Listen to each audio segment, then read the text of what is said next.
Today, we're diving into the topic of building your dream retirement on your terms. So, figuring out where you want to go in terms of how much you want to spend and when you're going to do it. This is the idea that you need to set some goals and some targets before you can get in and start saving money and figuring out how you're going to get there. This is the fun part. So, figuring out how much you want to spend and when you're going to do it is the topic of this week's episode. So, whether you're aiming for financial freedom, work optional, or just plain old retirement like I call it, this week's episode is packed full of insights to make sure that you get there on your terms. So let's jump right in. Thanks for joining me today on the Canadian Money Roadmap podcast. All right, so if you've been following along with my retirement roadmap series so far, you will have got yourself organized. So you've gotten all your things in the right place. That was episode 1. And then last week, we talked about getting everything in order that you need to have straight first. And this is largely getting the right insurance in place and setting yourself up in case the worst should happen through things like a will and a power of attorney, in addition to making sure you've got enough cash every month or however you want to do it to be able to save something for the future. Okay, so now that we're kind of beyond those really basic fundamental steps, now we get to do the fun part and we get to look forward to figure out where do you want to go. So generally, I like to frame this conversation around the language of retirement. I know maybe some people still think that's maybe archaic language already, or maybe they use financial independence or financial freedom or work optional, like all these little things. Like everybody still uses retirement. I don't know.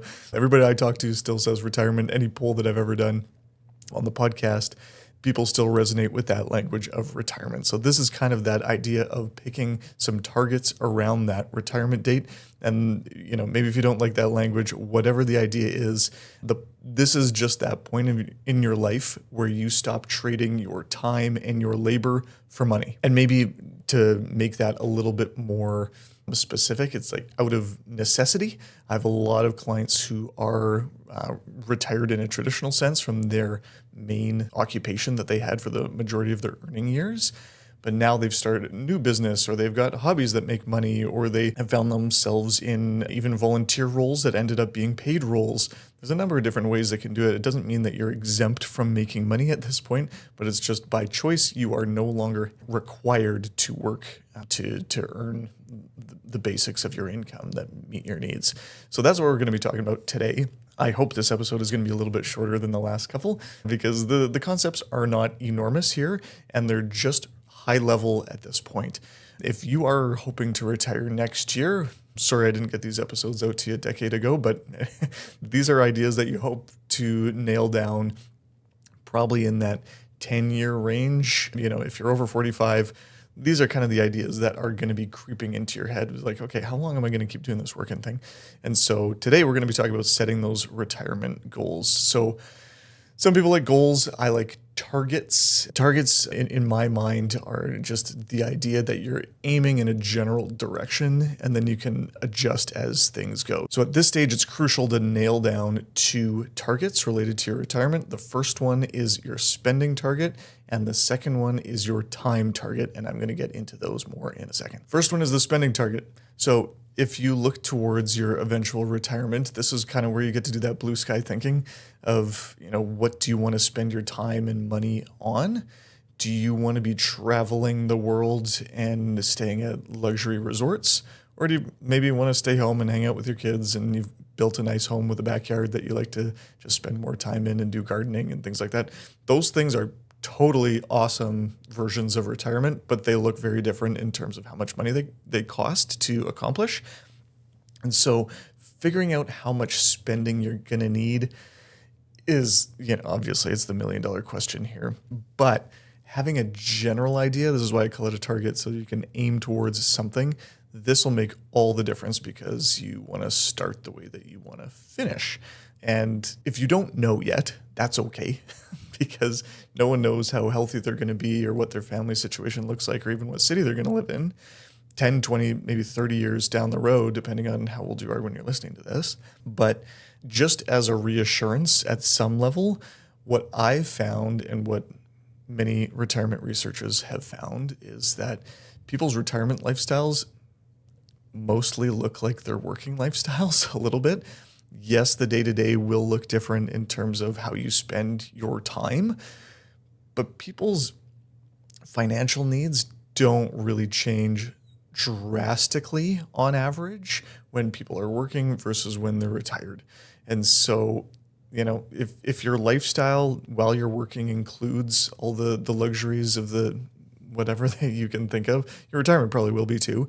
But people don't usually deviate wildly from one extreme to the next when they're working and then on to retirement. People generally maintain a lifestyle that's similar to their pre-retirement lifestyle. So yeah, you might stop commuting.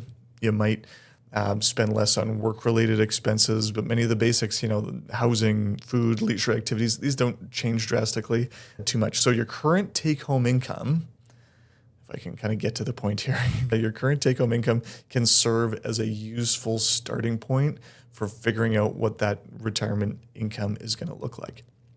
Okay, and don't worry about inflation. The vast majority of credible retirement planning tools and calculators and whatnot will factor that in for you. So just think in today's dollars into the future. So once you kind of have that idea of your general take-home income today, that can be a good starting point if you don't want to get really complicated and actually dig into your budget. Now, if you do want to get complicated and get it closer, maybe you're closer to retirement and you actually need to start like really dialing this in and getting it closer, go back and listen to episode, what is it? I have it written down here. Episode 134 from June 5th of this year. That was right before I went on summer break. So if you're listening to these in order, that wasn't too many episodes ago, but you can get into a little bit more specifics. I built a spreadsheet for you to fill out if you want. You can find it in the show notes of that episode. That will help you figure out what expenses are going to stay, what expenses are going to go, what expenses are going to show up once you get to retirement. It's a pretty simple exercise that you can kind of go through, but then the main idea is you just got to know how much you're spending. If you don't have any clue how much you're spending, well, this is something that you could spend some time on now to figure out how much that is approximately going to be. So once you know how much you want to spend, then we can start to work backwards to figure out what your savings targets are going to be, how you're going to meet that need with income. And believe it or not, that's next week's episode. But the idea here is by using broad income-based milestones, you can get a sense of how much you should aim for and then how much you should have saved at different points along the way. I'm going to get to that in a second here. It's kind of bridging this week and next week's episodes in content a little bit, but it can just give you a little bit of a nugget for how much you should have saved if you are willing to use your income today as a guideline for how much income you might need in retirement. Okay, and before I get on to target number 2 of your time target, I'm just going to reintroduce myself here. Hi, I'm Evan. I'm a certified financial planner, and I work with over 100 families across Canada, helping them to retire more confidently. And sometimes people are a little bit on the younger age spectrum, and sometimes people are well into the retirement of folks that I work with. But this podcast is designed to help you get from your working years into your retirement years with much more confidence and armed with the information that is valuable to you based on what I see going on in the real world with real retirees here in Canada. So if that sounds interesting to you and you haven't subscribed yet, feel free to click subscribe or follow on the podcast player of your choice wherever you're finding this episode. And thanks so much for being here. So number 2 for targets that you have to have figured out before you do anything else, you need to figure out when is D-Day? When are you actually going to retire? When are you going to pull the trigger? When are you going to leave? Put that resignation letter on your boss's desk. However you envision that happening, when are you doing it? Now, at this point, this doesn't have to be an exact date necessarily, but just start with what you think might be fun. Because then when you plan, you can see, okay, is this just fun or is this actually realistic, right? I like to start blue sky thinking, like the absolute best case scenario, and then kind of work backwards and just kind of loop in a little bit of reality from there. But, maybe you love your job and you can't imagine retiring anytime soon. Sure, that's fine. Or maybe you're dreaming of an early retirement because you have so many fun things you want to do. If you just hate your job and you want early retirement because you hate your job, I'd probably encourage you to find a job that you like, even if it pays less. Easier said than done, perhaps, but some anecdotal evidence of things that I've found with clients that I work with that have the most fulfillment in their retirement, they're often the people that love their jobs the most. And that doesn't mean they make the most money. By no means. I work with a number of folks that are in the nonprofit sector, and they just love their job because it's so fulfilling. They end up having the most confident retirements, even financially. Just, I have a number of theories on this, but one of them, I find that these are the folks that don't usually need to spend more of their disposable income on things like very expensive holidays, because they don't feel the need to get away as much, because they actually spend their time at their work doing things that they really enjoy through their employment. We can kind of get into that a little bit more, I'm sure, maybe in another episode, but there's a little bit of anecdotal evidence there. So if you just really hate your job and you're wanting to retire only because you hate your job, maybe start by looking for other work and finding another job that you might like, but you can do whatever you want. Either way, whatever situation you find yourself in, it's important to remember that even if you plan to work well into your later years, and that's okay, there's going to be a time where eventually you stop, right? I'm sure we all know people that say, I'm just going to work till I die because of this, that, and the other thing. Maybe you're a business owner. Maybe you just like your work. Maybe you forgot to save any money along the way. And now you found yourself in the situation where you kind of have to be glib about it and just say, I'm just going to work till I die and I'm okay with that. It's like, we have to do better than that, unfortunately, unless you're going to be a head in the sand type of person. This probably isn't going to be the podcast for you if that's going to be your approach. I doubt that there's too many of you out there that are listening to podcasts like this that are willing to just ignore their financial life. But for everybody, whether, it's by your own choice, eventually you just decide to quit, whether it's by your health and your body decides to quit, or whether it's circumstances beyond your control, maybe you lose your employment for whatever reason, right? When that time comes, you need to have a plan and you need to have cash to make sure that you're still financially solvent at that time. So even if you're the person that says, I'm going to work till I die, sorry, let's just put an artificial target on it for the sake of your family and for the sake of the what if scenario. Okay. So I won't spend too much time on that one there, but having a time target would be a really good idea. Here in Canada, just for some guidelines here, the typical retirement age is around 65. It's a little bit older depending on what generation you look at. For business owners, it's usually a little bit older, 68, 69-ish. And that just makes sense, right? You build a business and you end up working there longer. But if you're an employee or you don't have as much skin in the game, you're probably going to take off a little bit earlier than that. So in this range of, 63 to 68, that kind of makes sense. That's general retirement age. 65 is kind of that gold standard that everybody has in their head. This is a good place to start if you have no clue, because things like CPP is available in that range if that's part of your retirement income strategy, which the vast majority of Canadians it will be. Old age security shows up at 65. It used to be 67 here in Canada. Who knows? That could change in the future. I don't necessarily have any predictions on that, but that's kind of the ballpark range that's been in the past. And so if you're looking for realistic timelines based on the average Canadian, in that range seems to make a lot of sense. If you want to retire quite a bit earlier than 65 or like a traditional retirement age, this is just going to be one of those alert moments that will tell you that you need to do things a little bit differently than the average person, because you're going to be relying on your own money for longer. And so you got to come up with more cash today to save more going forward. I'll talk about that in a little bit more detail on next week's episode. But at this point, if you're kind of in that general retirement age and you're fine with spending in the similar amount of your current take-home pay, here's a few milestones that you could use to kind of gauge where you're at. I like bringing these two things together. I like having milestones. I don't like having concrete, you have to have this or else you're screwed type of conversations.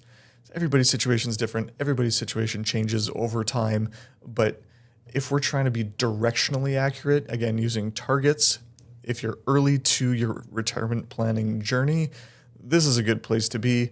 So here's some targets. If you're not there, don't worry about it. If you're well beyond it, don't worry about it. The closer you get to your actual retirement date, the closer of an estimate that you need to have. And using milestones or just generalisms like this probably isn't going to be good enough. But for now, this is great. I like generalisms at the right times. So let's look at a variety of different ages and the approximate multiple of your income that you should have saved for retirement at that age. So if you're just listening to this on the audio podcast, you won't be able to see this, but here on YouTube, I'll be showing just a graphic showing a variety of ages as one approaches retirement and the multiple of income that you should have saved at that age. So if you are 30 years old, the general recommendation, maybe I should back up here because this content is coming from Fidelity Investments, and they put a lot of effort and research into this and using a lot of data on typical retirement spending and all this kind of stuff. And so is this going to be exactly right for you? No. But again, this is just a well-researched set of milestones that you can aim for. So anyways, this isn't my content that I'm coming up with out of my own head. I'll give credit where credit's due here. This is coming from Fidelity. And so at age 30, if you have 1 times your income saved, that is a really good place to be. By age 35, aim for 2 times your income saved, 3 times at age 40, 4 times at 45. This is the one that I've often used for people because most people don't really start caring too much about this until their mid-40s anyways.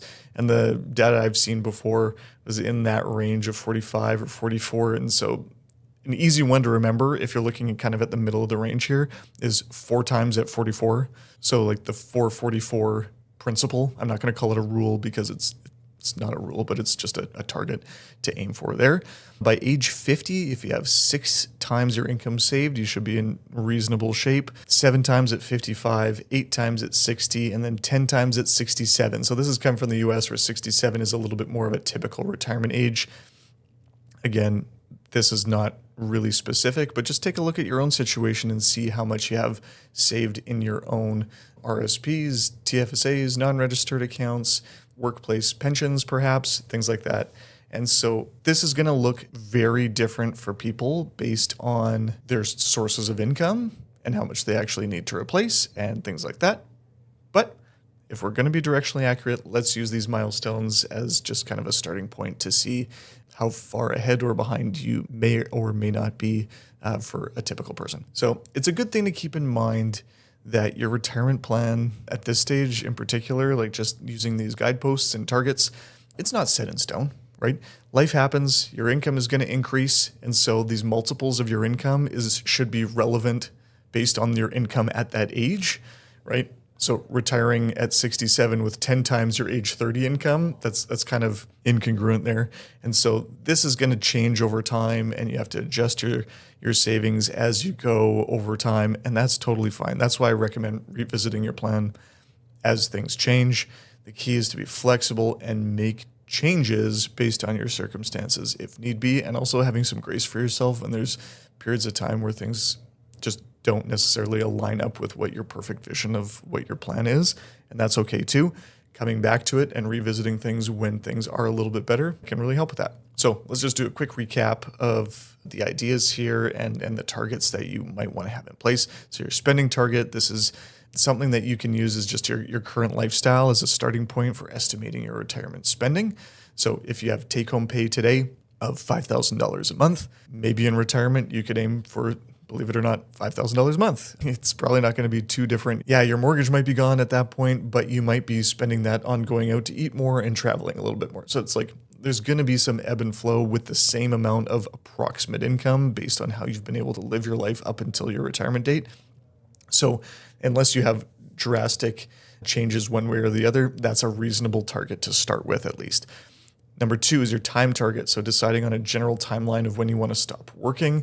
And so to get these 2 targets kind of working together, here's a few ideas for savings milestones that you can aim to save in terms of the equivalent of your salary by different ages. So by age 30, having 1 times your salary at that point saved, 3 times your salary by age 40, 5 times by 45, 6 times by 50, 8 times by 60, and 10 times by 67. So with these 2 targets in mind, you should be in good shape to go to the next step to figure out how are we actually going to get there. And so that's going to be the topic of the next episode in this series. So now that you've kind of figured out where you want to go and on what timeline. Next week's episode, we're going to figure out how you're going to get there. So thanks so much for listening or watching this episode wherever you found it today. If you haven't subscribed or followed the podcast yet, I would appreciate it if you did so you can join me for future episodes coming up. I'd love to see you there. All right, take care and we'll see you on the next episode.